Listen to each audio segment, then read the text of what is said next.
Dans le prochain épisode de Un si grand soleil. Alors que Myriam se rend à Barcelone pour faire congeler ses ovocytes, Gary prend une initiative mettant elle cosmétique en péril. De son côté, Léo continue de jouer un double jeu avec Anissa.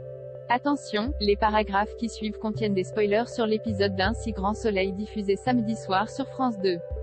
Si vous ne voulez rien savoir, ne lisez pas ce qui suit.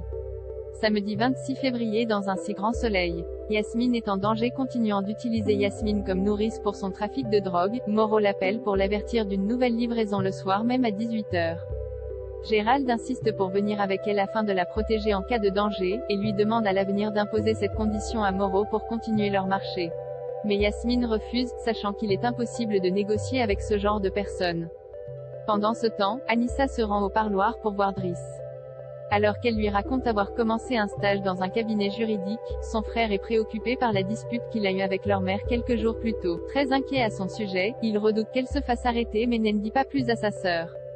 De retour au cabinet, Anissa croise Florent, qui a eu vent de la situation de Driss par le biais d'Enzo. Il propose alors à la jeune femme d'étudier le dossier de son frère prochainement. De son côté, Léo, en planque, observe les déplacements de Yasmine. Lorsqu'il se rend compte qu'elle n'a pas déposé le nouveau paquet chez elle mais à un autre endroit, il contacte Moreau, qui lui demande de mener l'enquête afin de savoir si Yasmine a mis quelqu'un d'autre au courant de leur arrangement. Il avertit Léo, si c'est le cas, l'infirmière risque de passer un mauvais moment. Gary imite la signature de Myriam arrivée à Barcelone. Myriam reçoit un appel de Claire et lui explique qu'elle se rend à la clinique de fertilité. Si tout se passe bien, elle pourra faire congeler ses ovocytes d'ici une semaine. Heureuse pour elle, Claire lui dit qu'elle n'aura plus à se préoccuper de trouver l'homme idéal une fois la procédure faite, car elle n'aura plus d'échéance à redouter. Myriam demeure pessimiste, car les hommes de leur âge ont tendance à fuir devant la perspective d'une maternité. Elle remercie toutefois son amie car sans elle, elle n'aurait jamais eu l'idée d'entreprendre cette démarche. Pendant ce temps chez Elle Cosmétique, Gary a rendez-vous avec Monsieur Schmidt. Celui-ci souhaite commander 100 000 € de produits supplémentaires en plus de sa commande initiale. Possédant un cargo de marchandises qui se trouve en ce moment à 7, il aimerait pouvoir charger la marchandise avant le lendemain midi afin d'assurer sa livraison en Chine au plus tôt. Il prétend avoir un autre fournisseur d'intéressés afin de faire céder Gary, qui accepte. De son côté, Laurent doit se rendre à un dernier rendez-vous le lendemain auprès d'un chargé de clientèle de Elle Cosmétique afin de s'assurer de la solvabilité de l'entreprise de Monsieur Schmidt.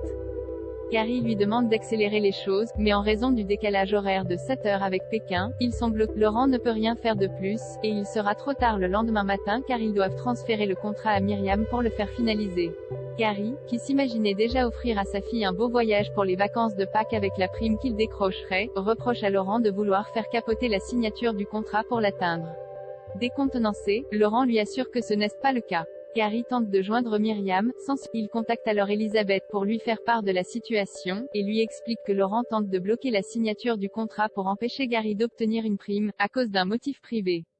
Elisabeth refuse d'intervenir à la place de Myriam, en qui elle fait confiance, et suggère à Gary de faire preuve d'initiative pour cette fois. Gary entre alors dans le bureau de Myriam. Il imite alors la signature de sa patronne et signe un bon de livraison pour les produits commandés par M. Schmidt, avant de les apporter à Henrik. La marchandise de Elle Cosmétique est affrétée le soir même vers le port de Sète.